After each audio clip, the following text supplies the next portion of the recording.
Alright, so this is...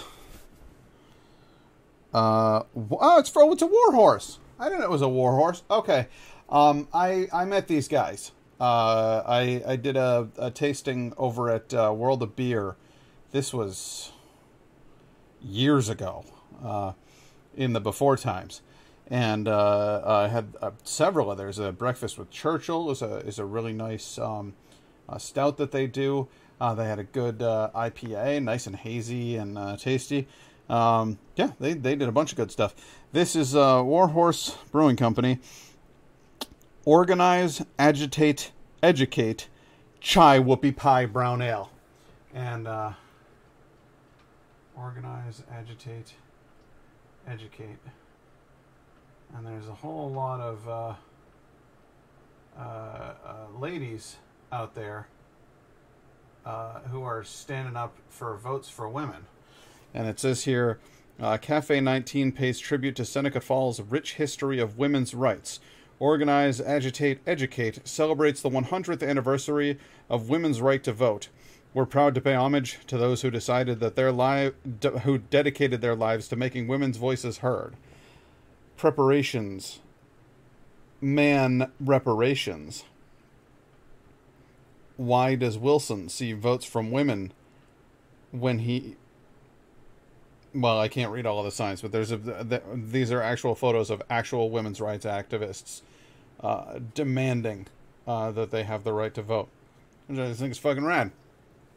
So we're going to go ahead and drink a badass beverage by some badass brewers here, celebrating some badass ladies.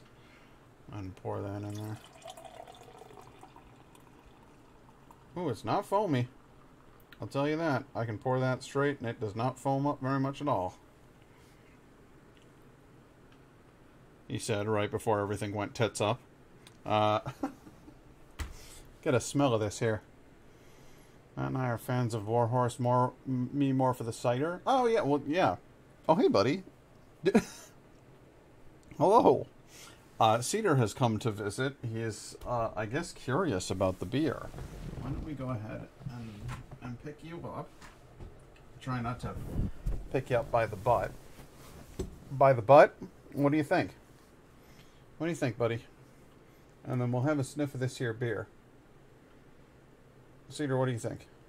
Does that smell good? He says, oh, well, he licked his lips, so maybe he thinks it smells good. I don't know. It does absolutely smell like chai tea. It's got some vanilla and caramel notes in there. It has that very nice chai scent. And it smells roasty and toasty. Oh, what a good boy. You can't try any, but you can smell it if you want to. That's fine. Alright, let's go ahead and try a taste.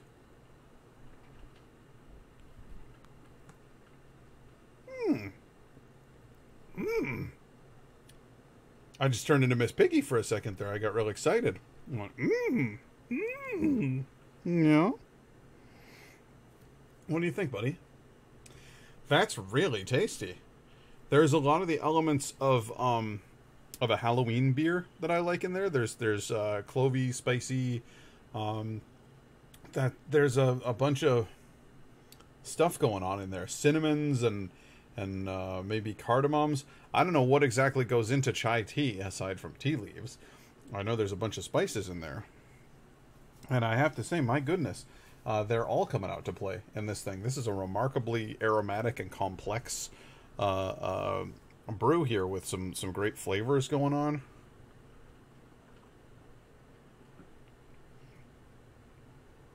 It's not a particularly thick beer, but it's also not watery. It's kind of middle of the road. It's got a reasonable fizz, but it's not remarkably carbonated. It really just... I think the zip on the tongue is really more from the spices than it is from the carbonation. But it has a, kind of a medium, middle-of-the-road mouthfeel as far as viscosity goes. But the flavor is just bursting out of there.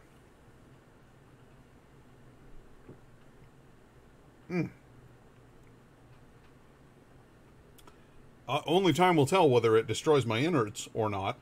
I guess that's a game you play when you play with spicy beers.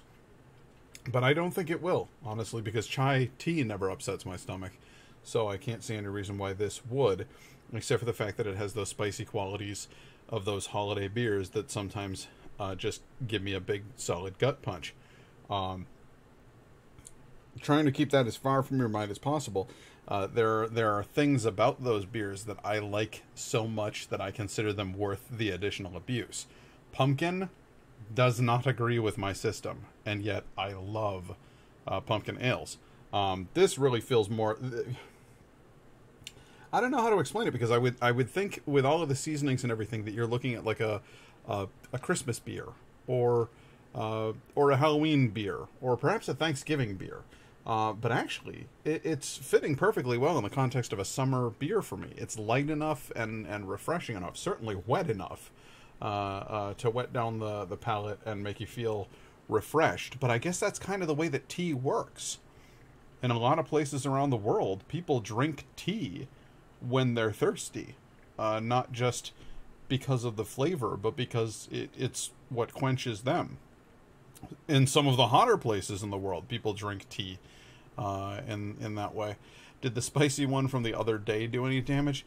Well, I hope it wasn't the beer.